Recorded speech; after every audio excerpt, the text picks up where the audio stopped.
Abran su Biblia en el capítulo 1 del libro del Génesis. Génesis capítulo 1. Y estamos desarrollando una serie titulada La creación y Dios. Les recomiendo que compren las anteriores porque estamos analizando con microscopio, no con lupa. Con microscopio solamente los primeros 2 capítulos del libro del Génesis.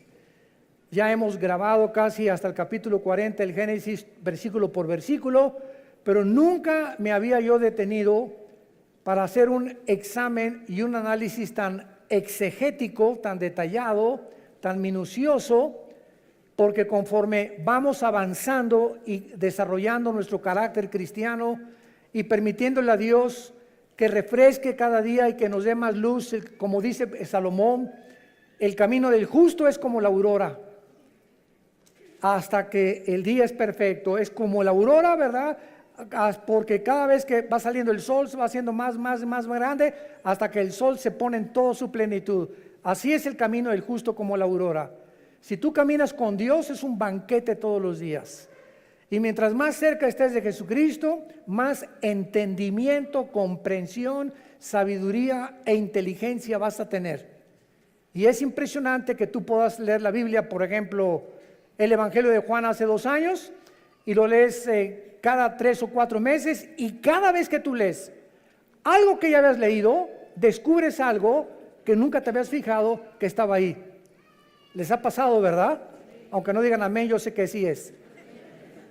Pero así es con la Biblia. Yo he estudiado Génesis, ¿verdad? Muchísimas veces Apocalipsis, y estos últimos meses que Dios, el Espíritu Santo, me hizo concentrarme aquí, descubrí, ¿verdad?, que había cosas, piedras preciosas, oro, plata escondido detrás de todas las palabras hebreas, de la forma como se ha descubierto a través de la ciencia, la paleontología, la astronomía, la arqueología, cosas que la misma ciencia comprueba que la Biblia tenía razón.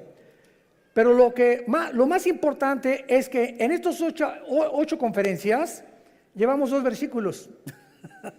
Imagínense nada más si estamos analizándolo con microscopio. 2 versículos llevamos, el 1 y el 2. Y hoy acabo con el 2. ¿Por qué? Porque se descubrió, ¿verdad?, últimamente, que cuando Dios dice, en el principio Dios creó los cielos y la tierra, no se refiere al principio del primer día de la creación del ser humano. Sabemos que la Biblia nos muestra que en 6 días Dios ordenó el planeta Tierra, pero antes de nosotros, ¿existía alguien? Claro, los ángeles. En el capítulo 38, del 4 en adelante del libro de Job, lo hemos visto ya en las conferencias pasadas, los ángeles estaban con Dios cuando Él estaba midiendo la tierra, dándole vuelta a la tierra, calculando su velocidad sobre su eje en 24 horas alrededor del sol. Los ángeles ya existían antes que nosotros. Y nosotros fuimos creados después que los ángeles.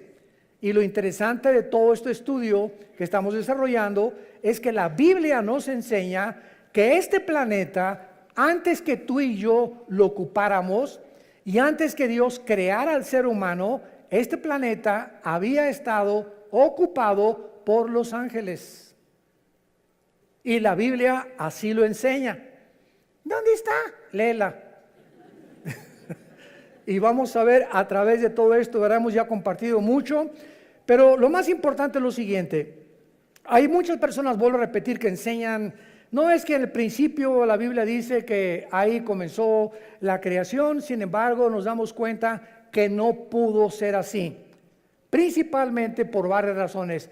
La primera es la siguiente: si la Biblia dice realmente que en el principio se refiere al inicio de los 6 días de creación del ser humano, la pregunta es, ¿en qué día se crearon los ángeles?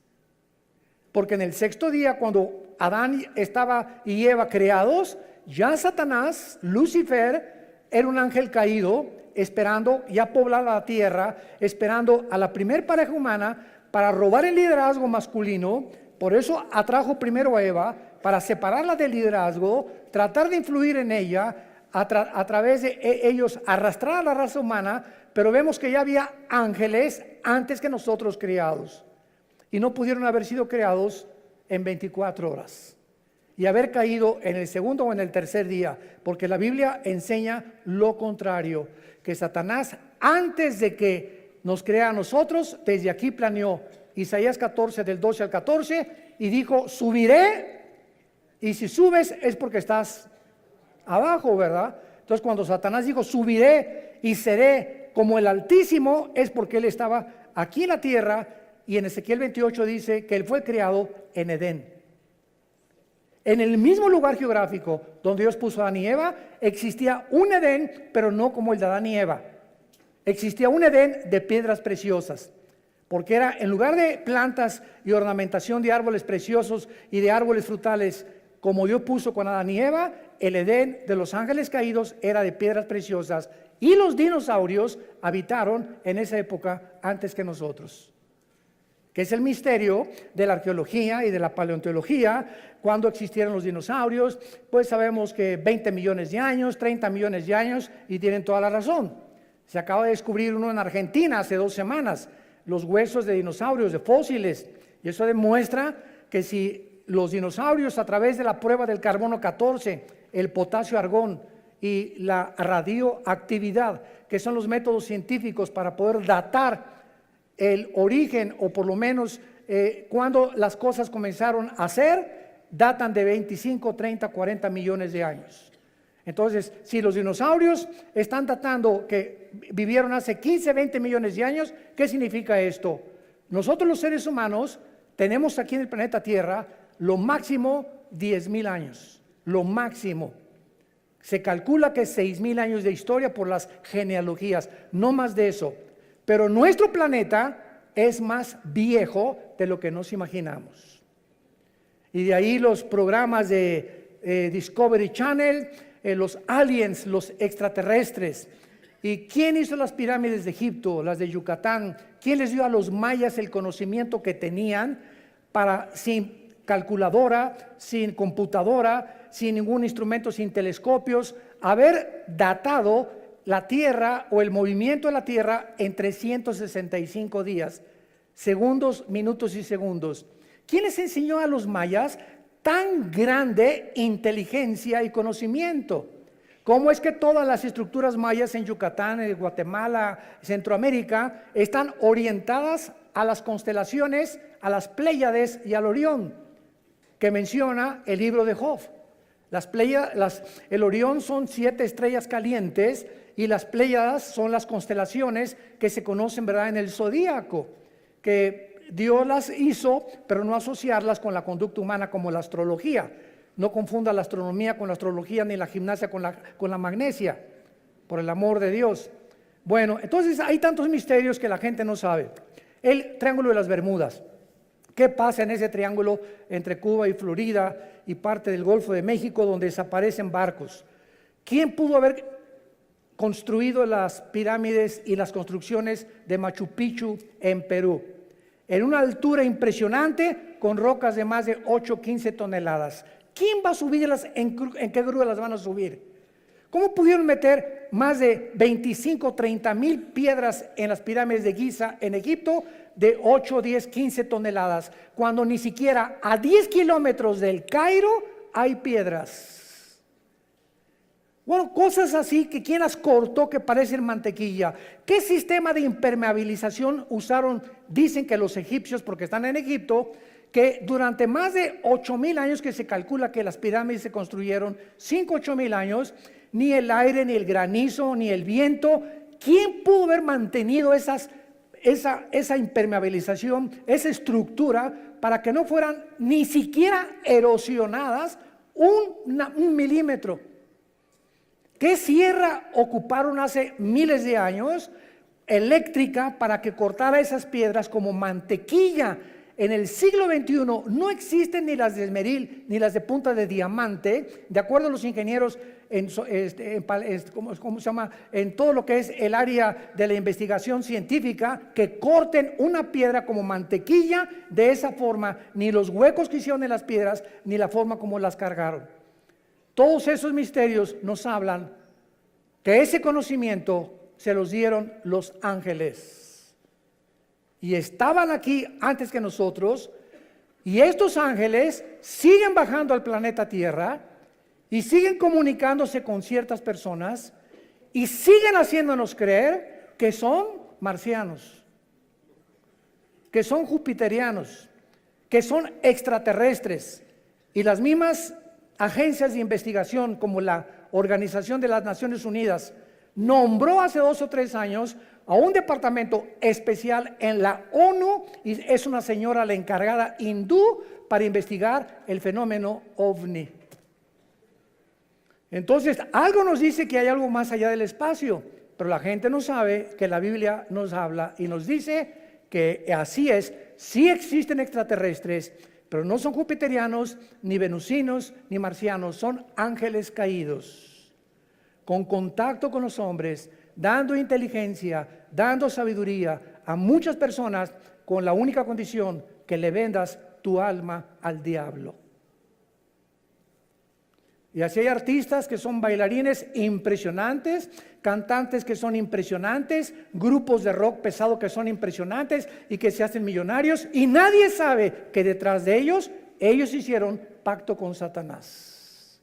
Y Satanás te hace millonario, y Satanás te hace famoso, y Satanás te hace que llegues a la presidencia de la república, y Satanás te da lo que tú le pidas, pero viene y te cobra la factura. De ahí las palabras de Jesús: ¿de qué le sirve al hombre ganar el mundo si pierde su alma? Muy bien, vamos pues a hacer un estudio muy breve de los ángeles para darnos cuenta que estos ángeles también en la Biblia se les llama estrellas, para que comiences a aprender más acerca de estas entidades espirituales. Ve apuntando los versículos. Jueces 5:20 dice así: desde los cielos pelearon las estrellas, desde sus órbitas pelearon contra Císara.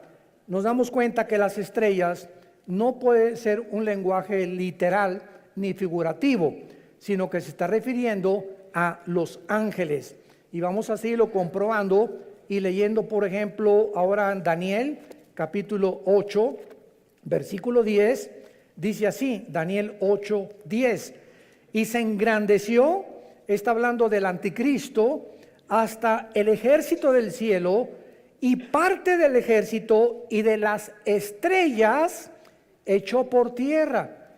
Y cuando leemos Apocalipsis 12:4, donde ya se corren las cortinas, se nos dice que el dragón o Satanás o Lucifer arrastró la tercera parte de las estrellas del cielo. ¿A quién se refiere? A los ángeles caídos. Entonces vemos en primer lugar que estas entidades espirituales, los ángeles, que existen todavía y que no son los demonios son completamente diferentes a los ángeles, habitaron antes que nosotros el universo, siguen teniendo control en muchas partes del universo y siguen en contacto con muchos seres humanos. Muy bien. Ahora vemos nosotros también muchas cosas que ya habían sido creadas antes que nosotros. Por ejemplo, el sur, el norte, el oriente y el occidente, que forman el cielo, ya existía en el principio, antes del primer día de la creación. Los átomos y las moléculas que forman la materia ya existían antes que nosotros. La tierra ya estaba colgada sobre nada. Antes que se descubriera y dijeran que estaba cargada, que Charles Sattler la cargaba, ¿se acuerdan? O pintaban la tierra sobre una tortuga, y tantas tonterías que hacían los libros de astronomía. La Biblia, en el libro de Job, ya había profetizado que la tierra colgaba sobre nada. El abismo y las aguas ya existían antes que nosotros, y las tinieblas ya cubrían la tierra. Todo esto fue creado en el principio. Ahora pongan atención, por favor. Cuando dice la Biblia, en el principio, no había ángeles, no había serafines, no había querubines, no había absolutamente ninguna criatura en el universo, ni galaxias, ni hoyos negros, ni planetas, ni estrellas, más que el Padre, el Hijo y el Espíritu Santo. Dios habita en la eternidad. Y cuando la Biblia dice en el principio, Dios formó e inventó el tiempo, porque el tiempo no existe en la eternidad. Cuando hablamos del tiempo, claro que nos imaginamos una línea que parte de aquí, decimos por sécula seculorum, por los siglos de los siglos, o sea, que nunca va a tener fin. Esto no es la eternidad. Esa es la forma en la que nosotros nos imaginamos la eternidad, algo que no tiene final. La eternidad no tiene tiempo. Velo apuntando. En la eternidad no hay la materia como la de nosotros. Y en la eternidad no hay pasado ni futuro, hay presente nada más.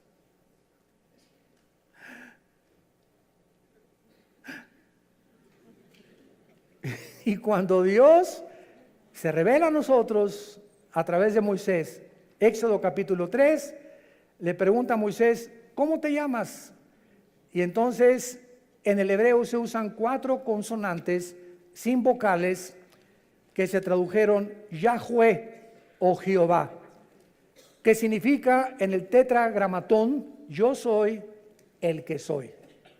O sea, no soy el pasado ni el futuro, yo soy el que soy ahorita, en el presente. Entonces, esto no lo podemos nosotros imaginar hasta que venimos a la Biblia. Les dije que les iba a salir humo por las orejas. Miren ustedes, ¿cuándo fue escrito el Apocalipsis? Hace 2000 años por el apóstol Juan, ¿ok? Juan está hace 2000 años en la isla de Patmos, 93, 94 años de edad, se calcula que murió como a los 96, 97 el apóstol Juan. Ahí se le aparece Dios y Juan viaja en el tiempo 2000 años. Viaja hacia el futuro y ve algo que no ha sucedido y que está escrito en el Apocalipsis. Los juicios, las plagas, las trompetas, las copas, el anticristo, el falso profeta, la iglesia cómo iba a acabar, todo Juan lo ve y lo escribe aquí. Entonces Juan está escribiendo algo que ya sucedió,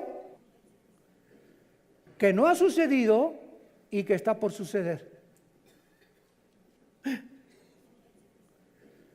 Les dije. O sea, Juan está escribiendo algo del futuro que ya sucedió, porque si lo vio, tenía que estar viendo algo que estaba sucediendo. Y al mismo tiempo, él estaba 2000 años antes. Y nosotros nos encontramos en medio, porque él ya dijo que ya pasó, no ha pasado en nuestro tiempo presente y está por suceder en el futuro para nosotros. Entonces nos encontramos nosotros en un universo cerrado de 4 dimensiones, abajo de la eternidad. Señor, dame sabiduría. La eternidad es la habitación donde vive Dios. Dice Isaías, Dios habita la eternidad y la santidad y con los quebrantados de espíritu. Dios deja esta dimensión que no es la de nosotros. Hasta que muramos vamos a entrar a la eternidad, aunque ya tenemos la garantía del Espíritu Santo cuando Él nos selló como hijos de la familia de Dios. Y Dios deja la eternidad y Dios crea el tiempo en el principio. Y en ese principio Dios crea el espacio, el tiempo y la materia. Y lo primero que Dios crea es a los ángeles. Y los ángeles están divididos en un rango especial. Veamos estas diferencias de la forma en la que Dios crea a los ángeles en 2 pasajes. El primero se encuentra en Efesios, capítulo 6, versículo 12, y el segundo en Colosenses 1:16. Escuchen lo que dice Pablo. No tenemos lucha contra carne ni contra sangre. Entendámoslo, cristianos. Tu lucha no es contra tu suegro, contra tu suegra, contra tu esposa, contra tu esposo, contra tus padres, muchacho que me escuchas, contra el gobierno, contra los temas comunistas o marxistas o socialistas o nazismo o fascismo. La lucha no es contra nada que nos rodea físico de ningún ser humano, sino contra criaturas, entidades espirituales que existieron antes que tú y antes que yo existiera, que son más reales que tú y que yo, y que la Biblia les llama principados, gobernadores, potestades y huestes espirituales de maldad, que influyen en los gobernantes, en tu suegra, en tus hijos, en tu novia, en tu novio, en tu esposo, en los deportistas, en los cantantes, en los políticos. Este mundo que nos rodea, que se podría llamar empírico, como dicen los ateos, yo no creo nada de lo que no veo, en lo que no oigo, en lo que no huelo, ni lo que puedo palpar a través de los 5 sentidos. Qué reducidos y qué encarcelado estás si eres ateo. Porque hay otra dimensión que nos rodea que es mucho más real, que la Biblia nos saca a la luz y que nos muestra que si no estás tú consciente de este mundo que nos rodea, te van a volver loco tarde o temprano. Porque el campo de batalla del ser humano aquí se encuentra en la mente. Aquí está la guerra entre el bien y entre el mal. Y nosotros decidimos de qué partido nos vamos a poner. Del América o de las Chivas. Del Barcelona o del Real Madrid. Será melón, será sandía. Es la decisión de nosotros como agentes morales responsables. Dice Efesios 6:12, no tenemos lucha contra sangre y carne, ya vivamos en el Espíritu. Dejemos, y en lugar de pelear contra tus padres, contra tus hijos, contra el gobierno, oremos. Es a través de la oración que podemos ganar todo. Es a través de la oración que cambia a tu esposo, que cambia a tu esposa, que cambia a tus hijos, que cambia a tus papás, que podemos cambiar el gobierno, que podemos cambiar muchas cosas. Es nuestra arma espiritual, la oración. Porque nuestra lucha es contra principados, contra potestades, contra los gobernadores de las tinieblas de este siglo, contra huestes, o sea, ejércitos, millones. Estos son los demonios espirituales de maldad en las regiones celestes. Dice en Colosenses capítulo 1 versículo 16, porque en Él fueron creadas todas las cosas, o sea en Jesucristo, las que hay en los cielos y las que hay en la tierra, visibles e invisibles. Escuchen, sean tronos, potestades, todo fue creado por medio de Él y para Él. Tronos nos habla de que estas criaturas espirituales invisibles, que la Biblia le llama ángeles caídos, se sientan para gobernar. Un trono es donde alguien se sienta para gobernar, y cualquiera que sea rey o gobernante tiene que tener súbditos, ¿verdad? Eso es lógico. Entonces hay gobernadores de las tinieblas que tienen gobernando sin que la gente lo sepa, están siendo gobernados, está siendo influido por espíritus inmundos, espíritus de maldad que quieren desviarte y abortar el plan de Dios para tu vida. Dominios son los que dominan o ejercen control sobre lugares geográficos de la tierra.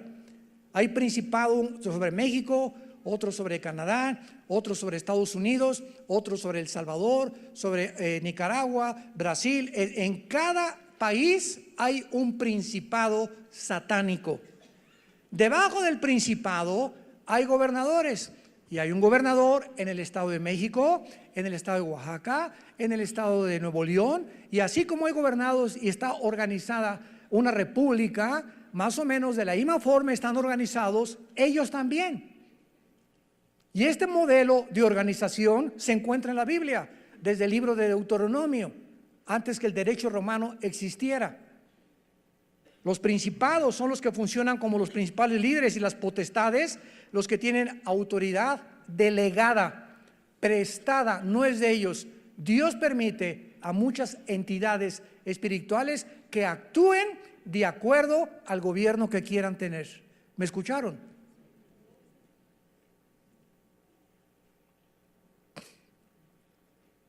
Primera Samuel capítulo 8.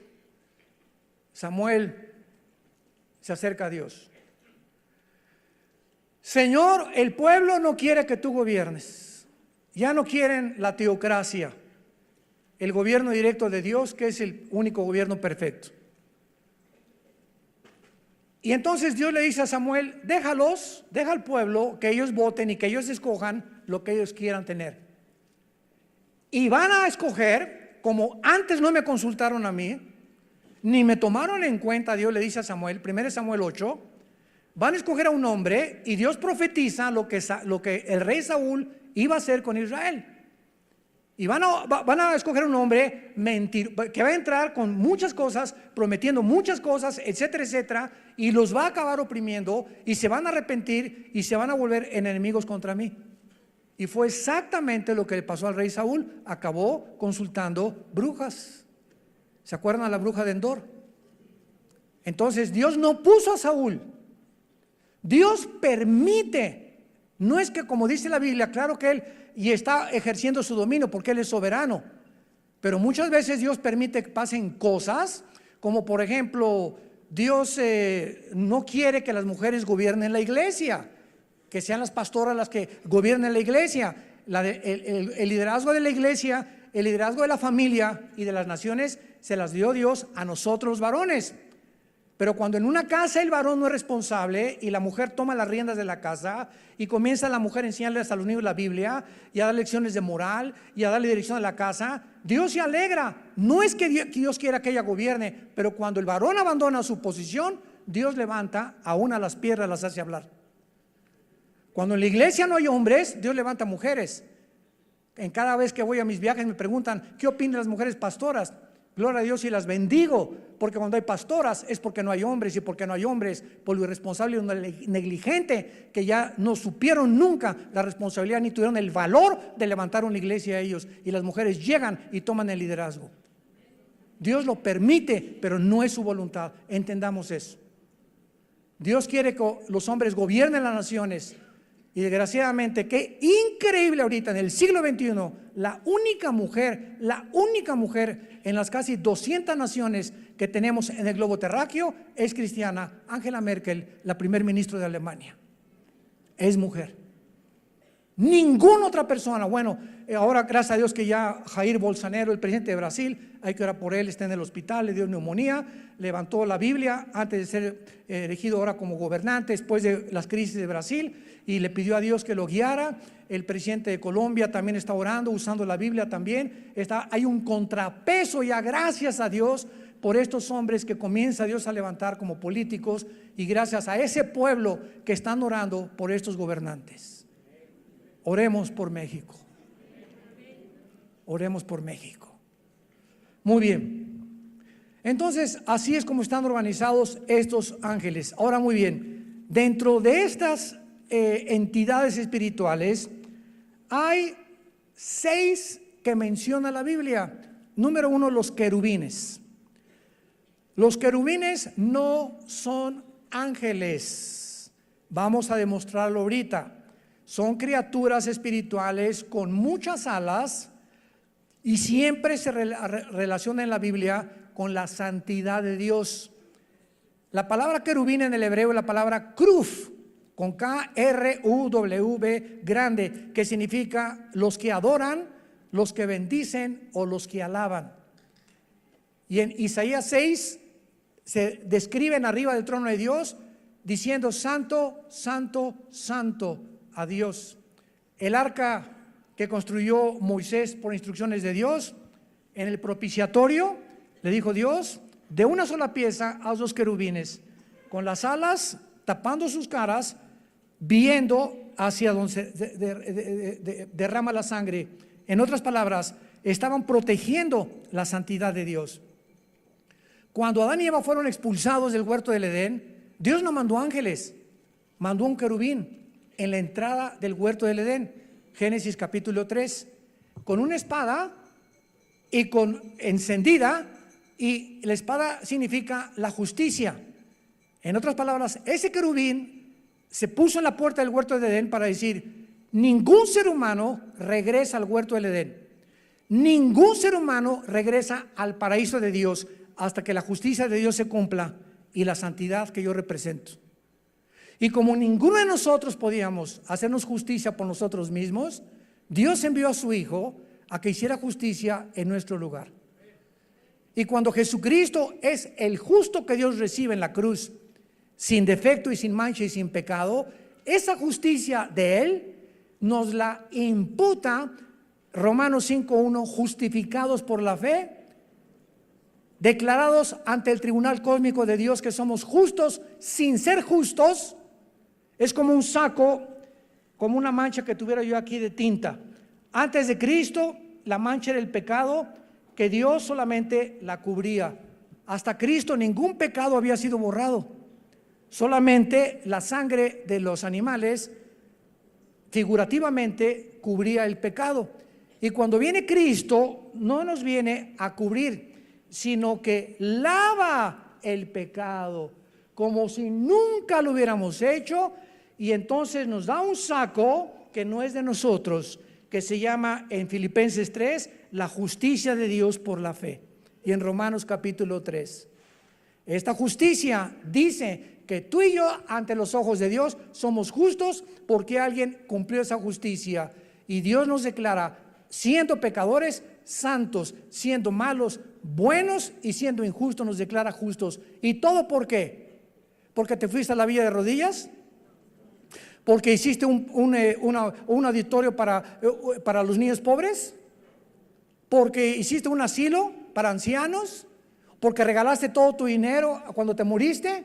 No hay nada que pueda adjudicarnos la justicia. Se llama la gracia de Dios.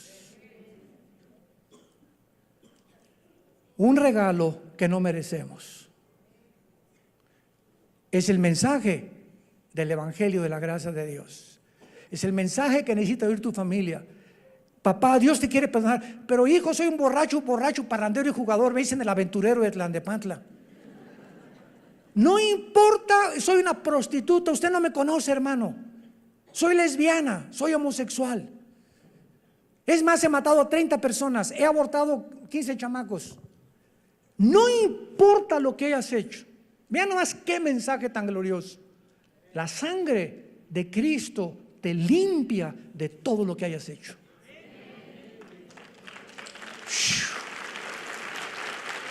¡Wow! Mensaje de la gracia de Dios.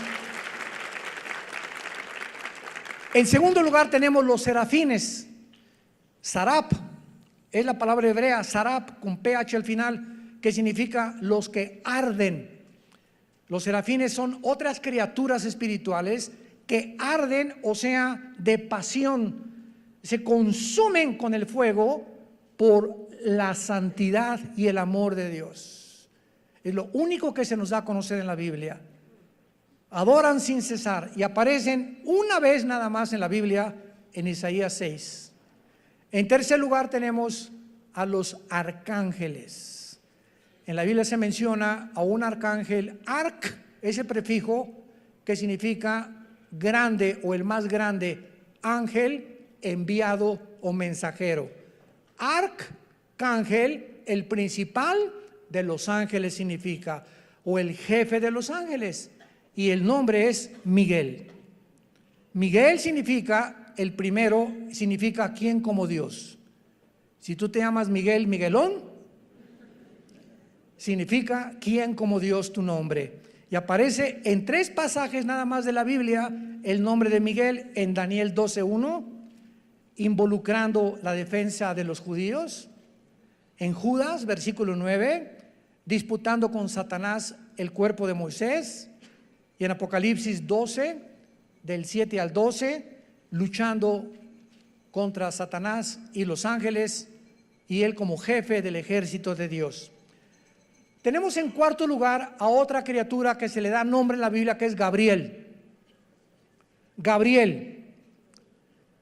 Y este ángel Gabriel significa el poderoso. Si te llamas Gabriel o te dicen Gaby, eres el poderoso, no tú, lo que significa el nombre. Y aparece 4 veces en la Biblia el nombre de Gabriel. Gabriel es el más importante correo de Dios, el ángel que Dios ha enviado a las misiones más importantes de la tierra desde que nos creó. Gabriel aparece en Daniel 9:20, trayendo a Daniel la respuesta del cielo de las 70 semanas de lo que le queda al pueblo judío de existencia. En Lucas 1:26 y 27, en segundo lugar, él es el que le revela a María, a la Virgen María, que iba a ser madre del Hijo de Dios, de Jesús. Y en tercer lugar, en Lucas capítulo 1, versículo 8, donde le anuncia a Zacarías, el esposo de Elizabeth, que era prima hermana de María, el nacimiento de Juan el Bautista.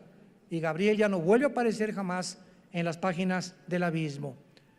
Muy bien, tenemos en quinto lugar en Apocalipsis capítulo 9 a otro ángel que se encuentra encerrado en un lugar que se llama el abismo. El abismo se encuentra en el centro de la tierra y es donde se encuentran todos los demonios. El otro lugar es el infierno, donde se encuentran todos los espíritus humanos. Y el otro lugar, segunda de Pedro 2:4, el Tartarus, que se tradujo infierno, donde están los ángeles caídos más poderosos. Pero aquí en Apocalipsis 9 vemos nosotros en el versículo 11 que el jefe de los demonios no es un demonio, es un ángel caído que quién sabe qué hizo el chiquito pero se quedó encerrado y va a ser liberado con todos los demonios en el tiempo de las trompetas que comiencen a sonar, tal vez en la quinta trompeta. Y dice así, Apocalipsis 9, versículo 11: tienen por rey sobre ellos al ángel del abismo, cuyo nombre en hebreo es Abadón y en griego Apolión. La palabra Apolos, Apoluni en griego significa el destructor. Entonces es el segundo más poderoso de Lucifer o Satanás, que está encerrado en el abismo y lo puso Dios como jefe, como una cárcel. Él es el guardián de esa cárcel de todos los demonios. Y finalmente tenemos a Satanás, que su nombre no es Satanás ni tampoco es el diablo. El nombre de esta criatura espiritual que era del rango de los querubines. Lo vamos a ver en las próximas conferencias en Ezequiel capítulo 28. Él era un querubín y Lucifer es el nombre del diablo. La palabra Satanás significa enemigo, apúntalo, o adversario. Viene del hebreo Satán, pero ese no es un nombre, es un título. Diablo significa acusador. Tampoco es un nombre, es un título. El nombre es Lucifer. ¿Qué cosa más irónica que significa Lucifer? El que lleva la luz, el portador de la luz. Y se le asociaba con Venus, con el planeta Venus. Y a los ángeles se les asocia con las estrellas. Y todo esto lo vamos a ver por qué. ¿Y por qué los ángeles y Lucifer distorsionaron las Pléyades, las constelaciones de los cielos? Virgo, Géminis, Libra y todas esas que el hombre le puso a las constelaciones de acuerdo a las figuras que fueron sacando de las Pléyades, y las comenzaron a asociar para que el ser humano creyera que si eres Géminis, no te cases con una Libra. Jesús, María y José y el burrito que los acompaña. ¿Cómo podemos llegar a ser tan tontos de creer eso? Y que si eres Escorpio, no te cases con esa persona, pues, y todavía vas al periódico y no he checado mis horóscopos. Y nos llamamos seres racionales, inteligentes. creyendo que tienen influencia en mis decisiones y que de acuerdo a mis horóscopos mi destino está guiado por las estrellas, pero eso sí, no creen en Jesús, prefieren creer en la astrología. ¡Qué increíble! La estupidez a la que el ser humano ha llegado. Profesando ser sabios, se han hecho necios. Entonces, Satanás, que es el querubín, es realmente el jefe de todos los ángeles caídos. Los querubines no cayeron, cayó un solo querubín. Los serafines no cayeron, siguen todos los serafines tal como los creó Dios. Los que cayeron fueron los ángeles, y los ángeles son simplemente mensajeros. Criaturas que vienen de la otra dimensión a la tierra, como Gabriel, como Miguel, a traernos mensajes. A Cristo lo fortalecieron en Getsemaní, ¿se acuerdan? Cuando resucitó, lo acompañaron en la resurrección a Jesucristo. Un ángel se le apareció a José y le dijo: huye con María a Egipto porque viene ahorita una persecución. Y ellos, dice en el libro de Hebreos capítulo 1, que los ángeles son espíritus ministradores a los herederos de la salvación. Tú tienes, no te imaginas cuántos ángeles desde que te levantas hasta que te acuestas. Yo tengo cantidad de ángeles, todos los cristianos. Porque dice los salmos, el Salmo 37, el ángel de Jehová acampa, o sea, ahí tiene su choza junto a nosotros, su tienda de campaña, duerme, voy, me acompaña, me subo al camión, va conmigo, etcétera, etcétera, tal vez 5, 10, no sabemos cuántos, acampa alrededor de los que le temen.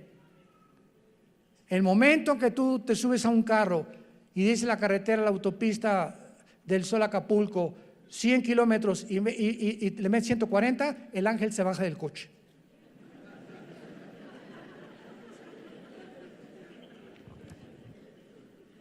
Yo hace muchos años, antes de ser cristiano, corría motos, fue otra de mis pasiones.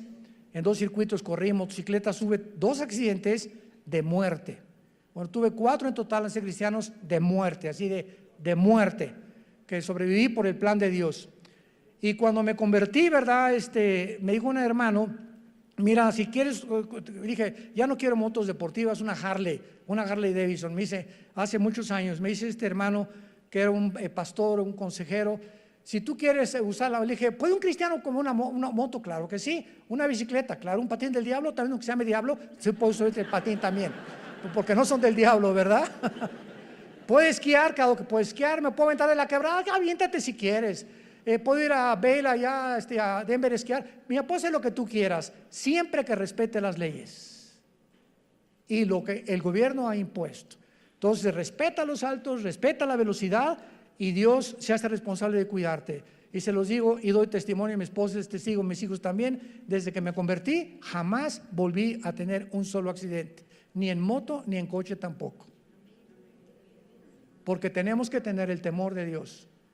Y entonces Dios nos cuida y sus ángeles nos van a abrir el camino y van a evitar muchos accidentes en nuestra vida, que de otra manera tenemos por querer violar las leyes de Dios. Y finalmente, existen ángeles, ¿verdad?, al servicio de Dios y al servicio de Satanás. Los decaídos que estamos hablando y los que Dios envía a los cristianos y a las iglesias. Todas estas criaturas, los ángeles, fueron creados libre moralmente, inteligentes, son espíritus del más alto rango, poderosos en fuerza, en sabiduría, en inteligencia. Pero qué increíble que dice en 1 de Pedro y en 2 de Pedro que estos ángeles que nos sobrepasan en inteligencia, en poder y en fuerza, están todos los días aprendiendo de nosotros. O sea, cuando yo abro la Biblia en la mañana o tú en tu casa, ahí están de fisgones. ¿Qué estará leyendo Armando ahorita? A ver, mira lo que descubrió. ¿Tú ya lo habías visto, compadre? No lo he visto tampoco. A ver qué cosa va a escribir en la máquina, a ver esas cosas. Y porque este conocimiento Dios no se los dio a ellos, porque ellos no tienen al Espíritu Santo. Y es el Espíritu Santo el maestro. 1 de Corintios capítulo 2 del 10 en adelante. ¿Quién de los hombres conoce las cosas del Espíritu? más que el Espíritu de Dios, que conoce las cosas profundas de Dios.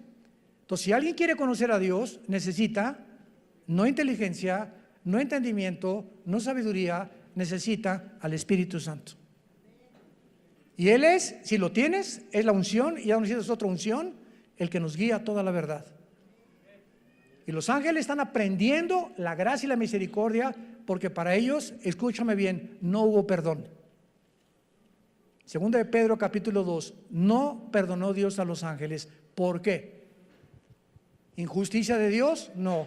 Simplemente porque estas criaturas se les dio más que a nosotros. Estaban y vivían enfrente de Dios. Tú y yo vivimos por fe. Creemos en aquel que no hemos visto, le adoramos y le bendecimos sin jamás haberle visto, más que oímos su palabra como las ovejas. Cuando el pastor agarra el cayado y golpea las piedras, ¿sabían que las ovejas son semiciegas? Una oveja ve de aquí a 3 metros, pero si aquí está la oveja y aquí está el pastor, la oveja no lo ve.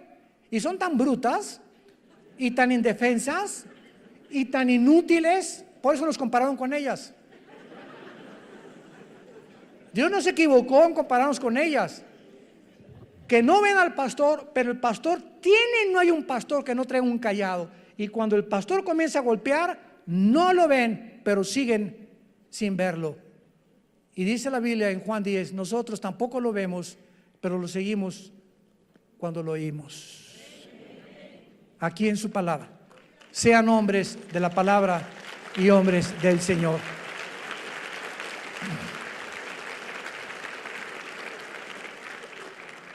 Señor, te damos gracias en esta tarde por tu santa palabra,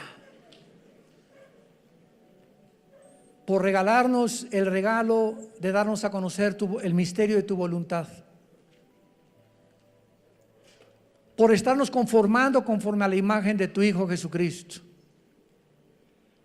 por habernos descorrido las cortinas del mundo invisible que las personas comunes y corrientes no entienden ni conocen. Y por eso el mundo está llegando a su fin. No te conocieron. Y tu pueblo perece cuando no hay conocimiento. Y como en los días de Noé, se casaban, comían, bebían. Y no entendieron hasta que vino el diluvio y se los llevó a todos. No hay nada de malo en casarse, no hay nada de malo en comer, no hay nada de malo en beber. Eso no es pecado. ¿Qué fue lo que no entendieron en tiempos de Noé? Lo mismo que ahora, en el siglo XXI, la gente no entiende que te necesitamos. México te necesita, Venezuela te necesita. Las familias te necesitan, Señor. Cuando el ser humano llega a comprender esto, la profunda necesidad que tenemos de ti, y que separados de ti nada podemos hacer, nuestras vidas serán transformadas. Tú cambiarás nuestra familia, nuestro destino, y tus promesas son siempre el sí y el amén. Te damos gracias, Señor, por todo lo que eres y has sido y serás por toda la eternidad con nosotros, porque te pertenecemos y pronto estaremos contigo. En el nombre de Jesús, amén. Nos ponemos de pie para la bendición pastoral. Por favor, los que quieran pueden alzar su mano hacia acá, en señal que reciben esta bendición. Los que no, no hay ningún problema. Que Dios bendiga tu vida y tu matrimonio. Que Dios fortalezca tu familia con la palabra de Dios, y Dios bendiga el fruto que llevas en tu vientre. Que esta criatura crezca y nazca en un hogar cristiano, alimentado y guiado por los principios de ética, morales y espirituales de la santa palabra de Dios. Que Dios bendiga a tus padres. Honra a tus padres y a tu madre para que te vaya bien en la vida. Es el primer mandamiento con promesa. Bendice, Señor, el trabajo de cada uno de tus hijos. Que la energía del Espíritu Santo te sostenga y te dé salud hasta el final de tu vida, para que tengas esa fuerza para trabajar para tu familia de una forma honesta delante de Dios. Que Dios bendiga a tus hijos, que Dios bendiga tu entrada y tu salida. Y te pedimos, Padre, en el nombre de Jesús, por México. Señor, te pedimos por el presidente Andrés Manuel López Obrador, que tú le des sabiduría, Señor. Por la secretaria de Gobernación, por todos los que forman su gabinete, estamos intercediendo hasta el trono de tu cielo, Señor, por ellos, que tú les bendigas y que les muestres, Señor, el camino que nuestra nación debe de tomar. Y aprovechamos también, Padre Santo, de pedirte por el pueblo de Venezuela, de los millones de niños sin comida, enfermos, sin medicinas, que están gritando como en los tiempos del faraón en Egipto, oprimidos en la esclavitud. Señor, que tú les fortalezcas, sobre todo nuestros hermanos en Cristo. Fortalécelos, Padre, guárdalos del mal, y que estas campanas de la libertad suenen muy pronto, Señor, para que sean ellos libres en el nombre de Jesucristo, y puedas levantar estas naciones con el propósito de saber que es la cruz lo único que el mundo puede tener como esperanza, porque te lo pedimos y te damos las gracias en el nombre de Jesucristo. Amén.